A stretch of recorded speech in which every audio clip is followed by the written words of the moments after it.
국민의당 이야기를 하지 않을 수가 없습니다. 지금 국민의당이 조작 사건 문제로 완전히 구석으로 몰렸었는데 추미애 대표의 머리 자르기 그 발언으로 인해서 이거를 적반하장격으로 추미애 대표에게 뒤집어 씌우면서 좀 탈출 전략을 모색하는 것 같습니다. 억지 주장도 지금 하고 있는데 국민의당이 극복 전략 이게 통할까요? 어떻게 보세요?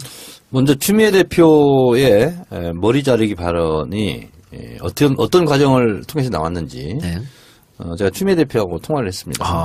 그런데 추미애 대표가 통독에 혁혁한 공헌을 했던 헬무트 콜 전 수상의 그 국가 사절로 갔어요. 그래서 조문을 하고 있었는데 그때 박지원 전 대표가 목을 내놓겠다. 추미애는 뭘 내놓겠냐. 이렇게 이제 공격이 있었어요. 그리고 다시 들어와서 아침 라디오 인터뷰에서 추미애 대표가 목을 내놓고 좀 섬뜩하잖아요. 그래서 그런 머리 자르기 하지 말고 진실을 내놔라. 목을 내놓지 말고 본인은 그거에 대한 대응이었다는 거예요. 목을 뭐 자르겠다 뭐 이런 뜻의 개념이 아니고 그랬는데 그게 이제 오전에 있었는데요. 그 이후에 박지원 대표가 이준서 전 최고위원과 통화한 사실이 없다. 이렇게 말했다가 당 자체 진상조사에 의해서 36초간 통화했다. 이것이 이제 들통이 났다는 거예요. 그러니까 이 기사가 엄청 커질 거 아니에요.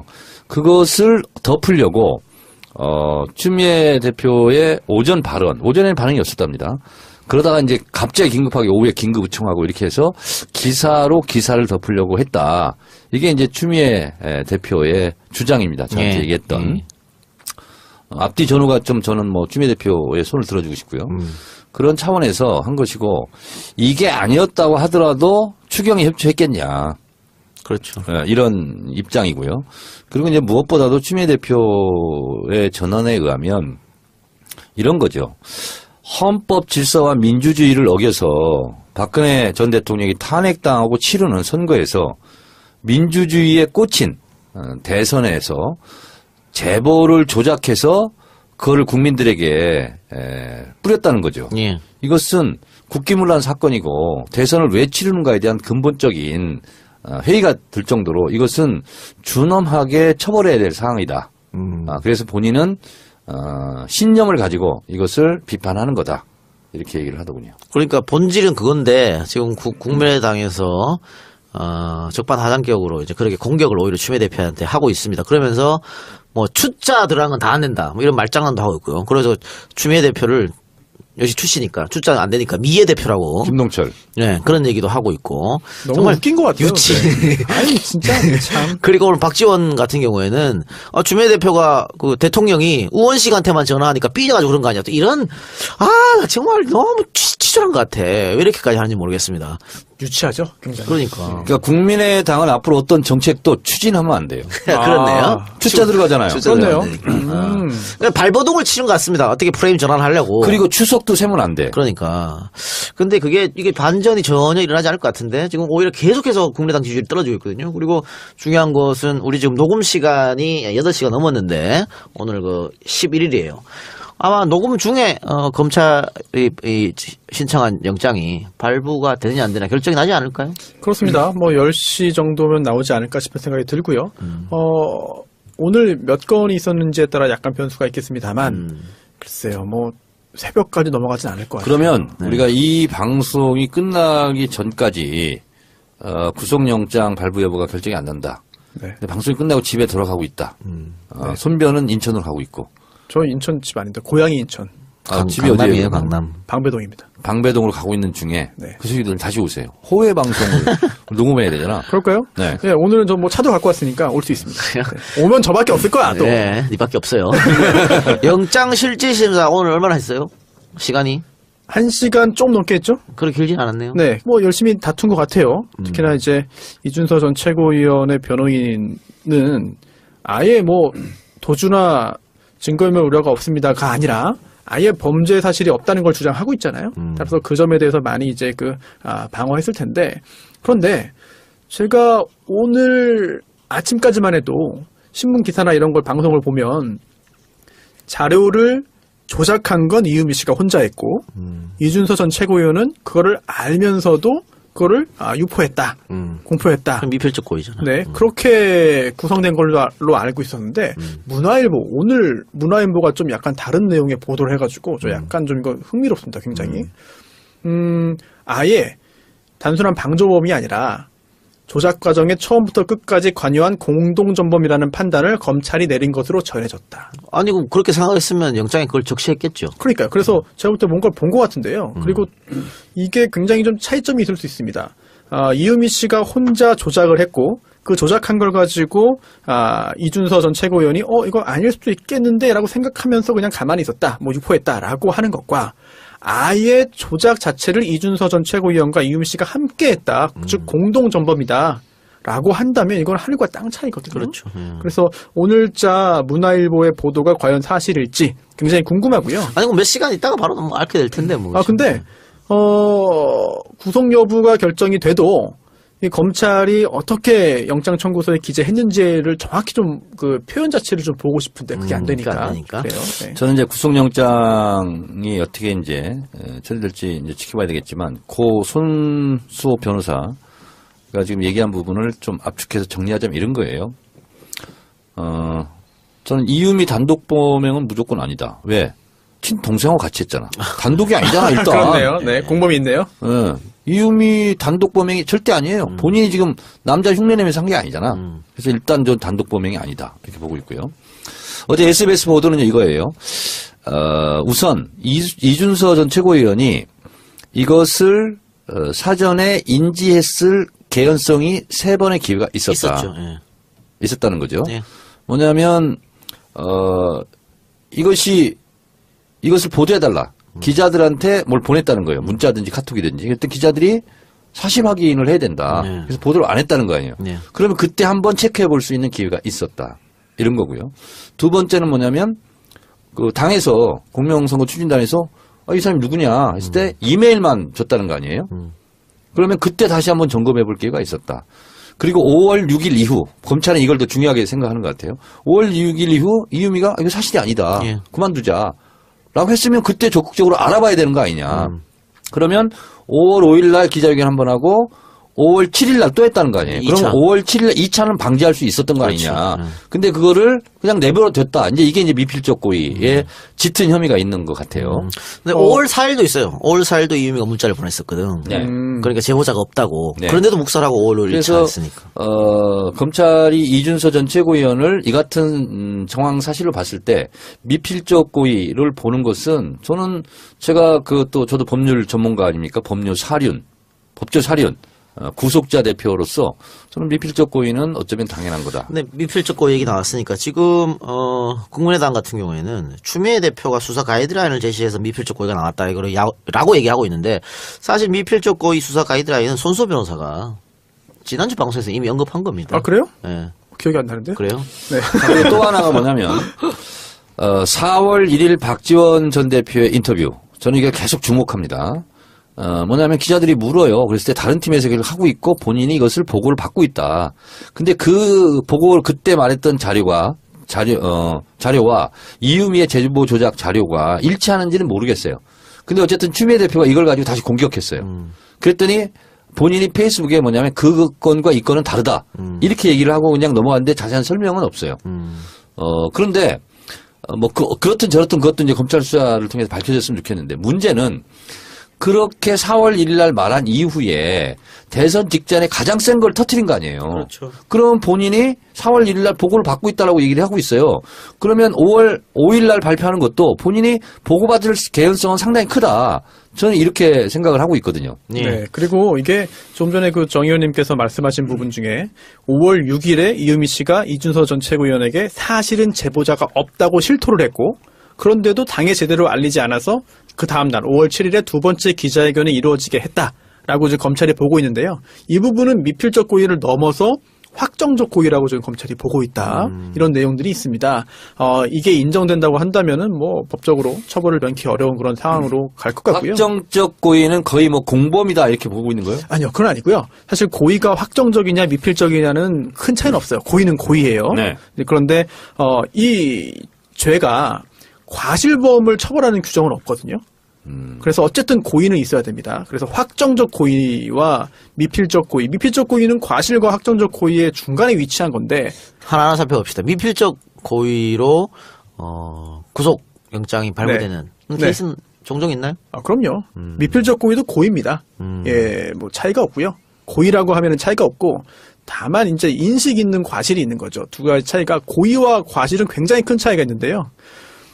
대부분의 처벌 규정은 이제 고의범만 처벌하고요.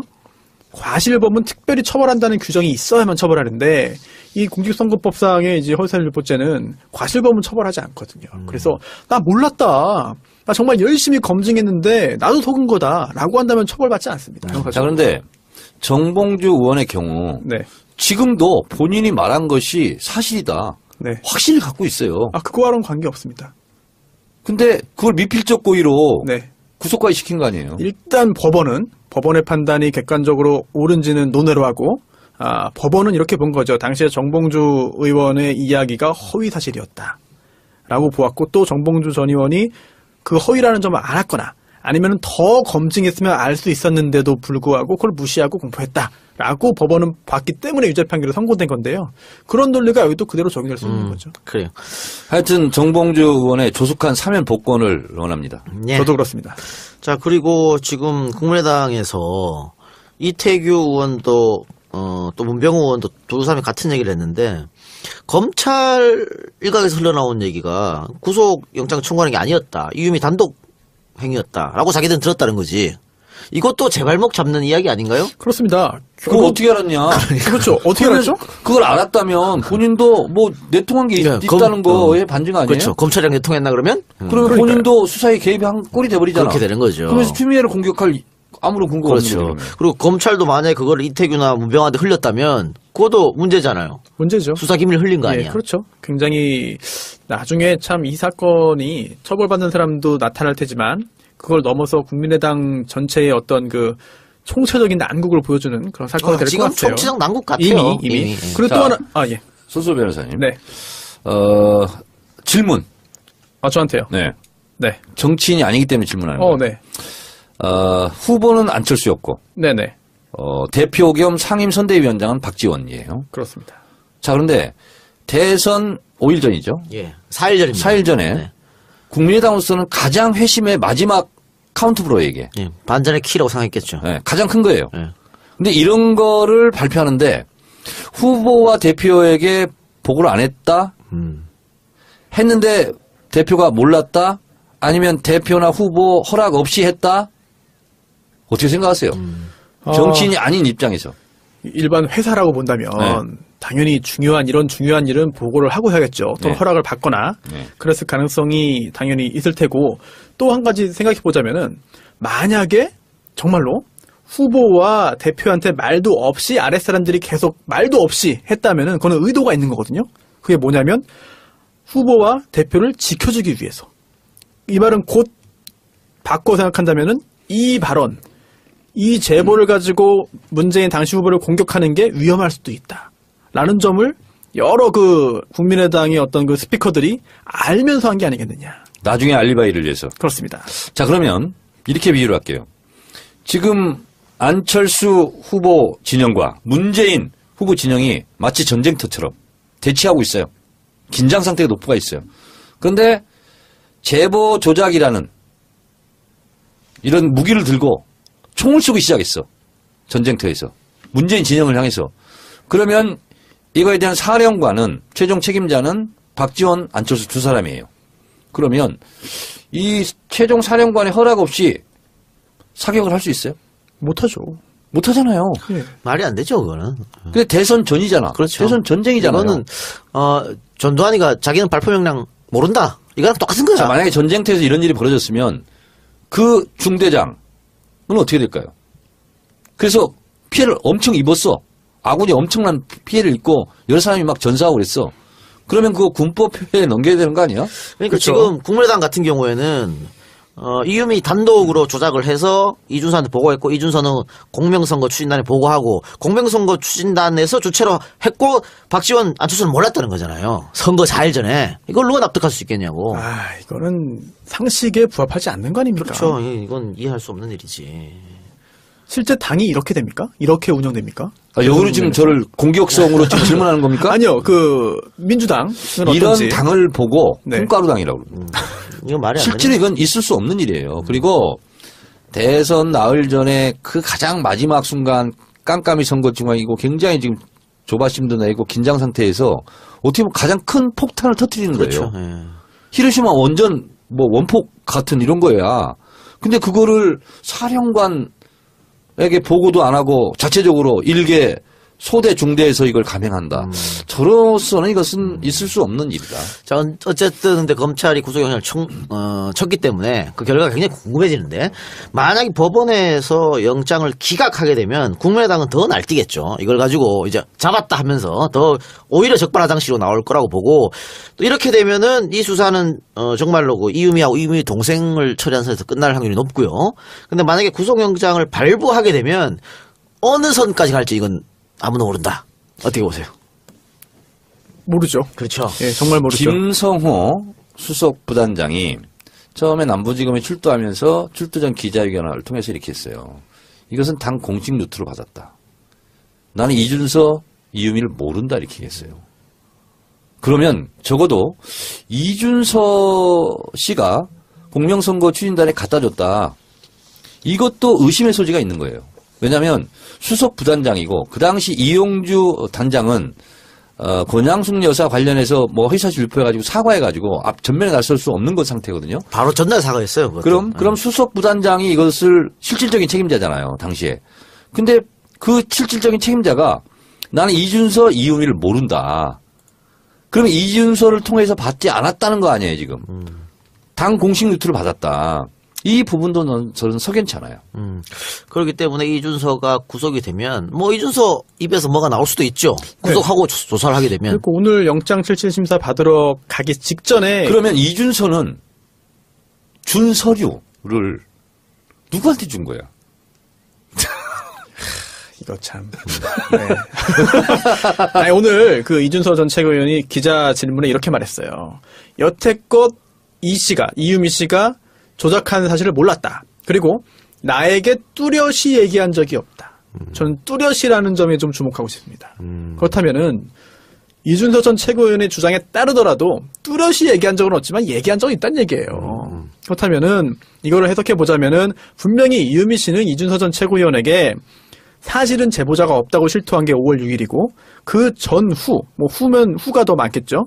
그 후로도 여러 차례 그만하자, 하면 안 된다, 큰일 난다라는 이야기를 여러 차례 했을 겁니다. 아니 이유미가 녹취록도 제공했다면서 검찰. 그러니까요. 그런 상황에서 이준서 전 최고위원은 끝까지 몰랐다, 나도 속은 것이다라고 주장한다면 글쎄요, 과연 이게 얼마나 이게 법원을 설득할지 모르겠고요.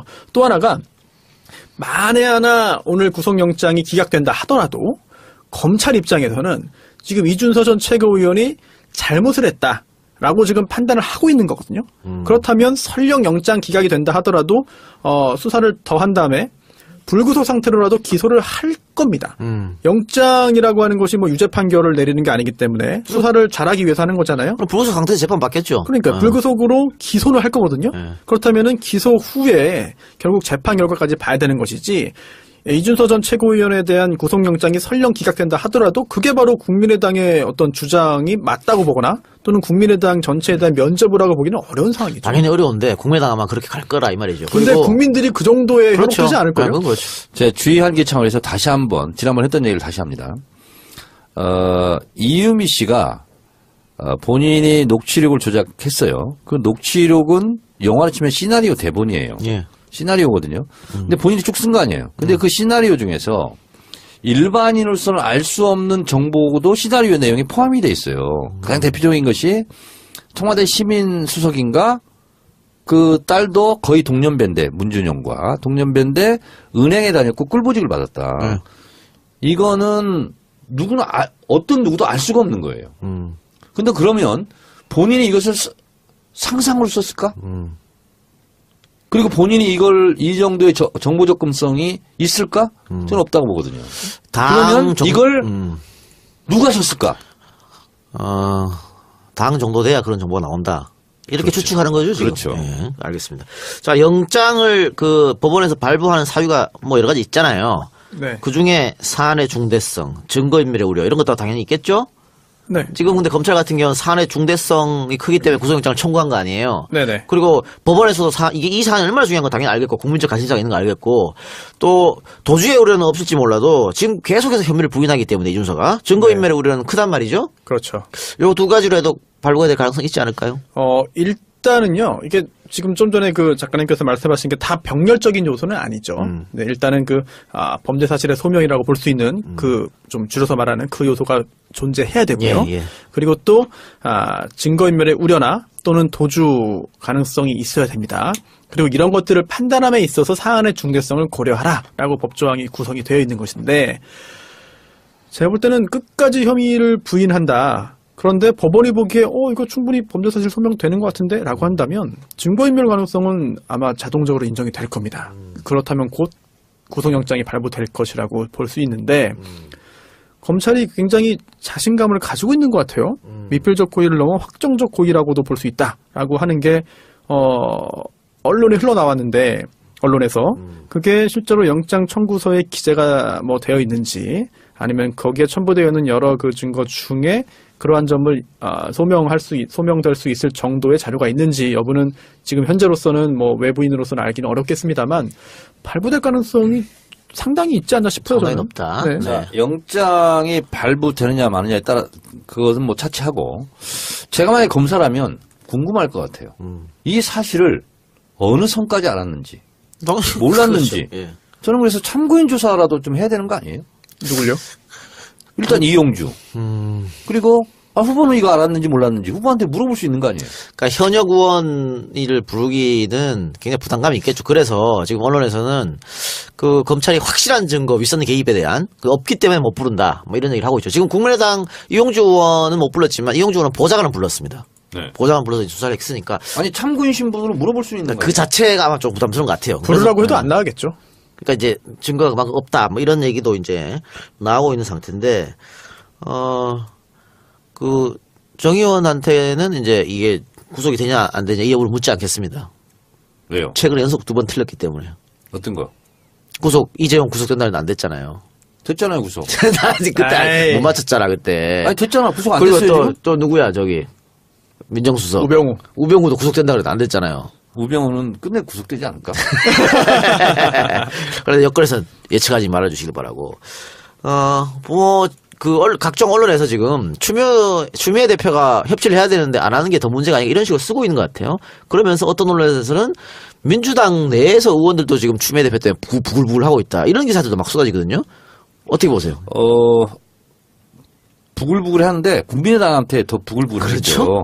그래서 우원식 원내대표도 한마디 그 국민의당한테 쐈다 이제 이런 거 아니겠어요? 그리고 전병헌 정무수석도 네. 해도 너무한다. 오늘 브리핑을 자체해가지고 그런 얘기를 했어요. 그래서 서서히 달아오르고 있어요. 그리고 뭐 민주당 지지자들은 다들 다 잘한다고 하고 있거든, 오히려 추 대표. 제가 추 대표한테 통화를 했어요. 통화를 하고 이렇게 하고 그래서 저 개인적인 생각은 얘기했어요. 물러서지 않았으면 좋겠다.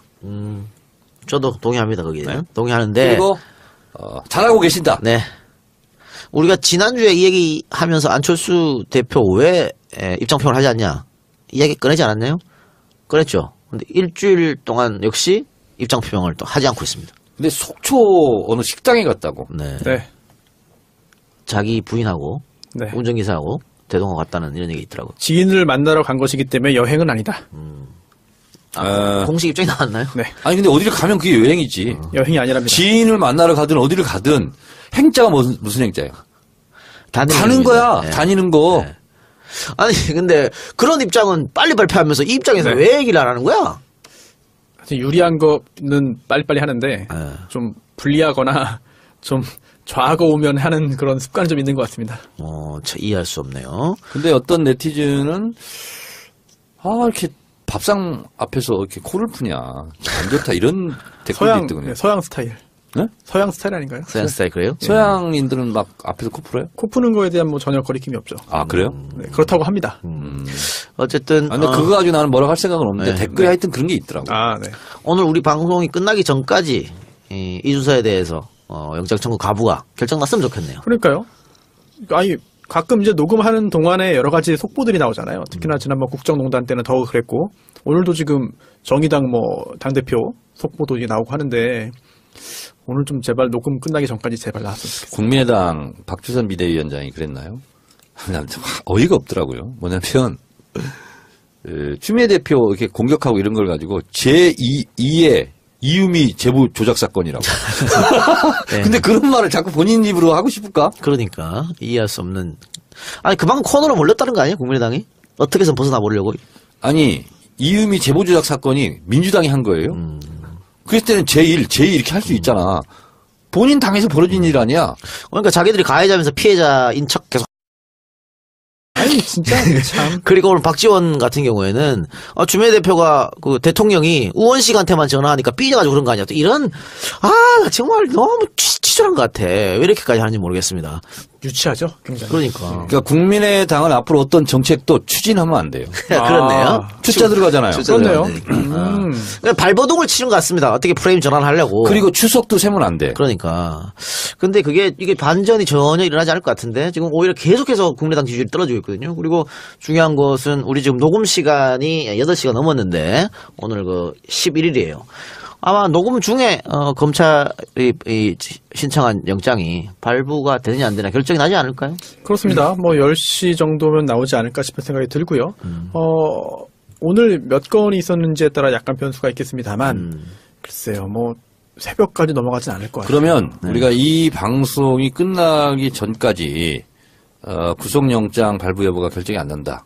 네. 근데 방송이 끝나고 집에 돌아가고 있다. 손변은 인천으로 가고 있고. 저 인천 집 아닌데 고향이 인천 집이 강남이에요, 어디예요? 강남. 방배동입니다. 방배동으로 가고 있는 중에 네. 그 새끼들 다시 오세요. 호외 방송을 녹음해야 되잖아. 그럴까요? 네. 네, 오늘은 저 뭐 차도 갖고 왔으니까 올 수 있습니다. 네. 오면 저밖에 없을 거야 또. 네, 니밖에 없어요. 영장 실질심사 오늘 얼마나 했어요? 시간이?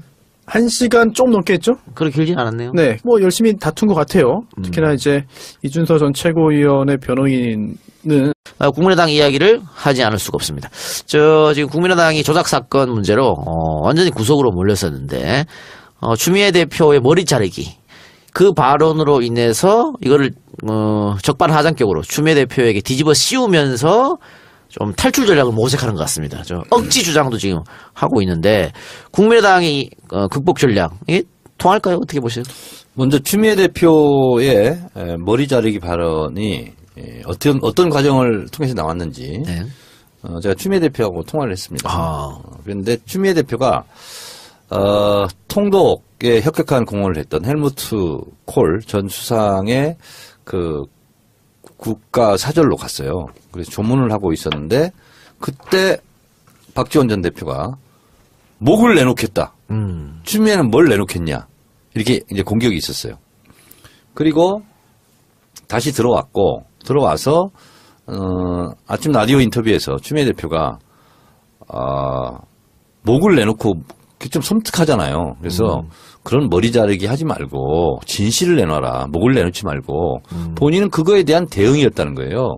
목을 뭐 자르겠다 뭐 이런 뜻의 개념이 아니고 그랬는데 그게 이제 오전에 있었는데요. 그 이후에 박지원 대표가 이준서 전 최고위원과 통화한 사실이 없다. 이렇게 말했다가 당 자체 진상조사위에서 36초만 6초. 근데 그게 안 되니까. 안 되니까. 그래요. 네. 저는 이제 구속영장이 어떻게 이제 처리될지 이제 지켜봐야 되겠지만 고 손수호 변호사가 지금 얘기한 부분을 좀 압축해서 정리하자면 이런 거예요.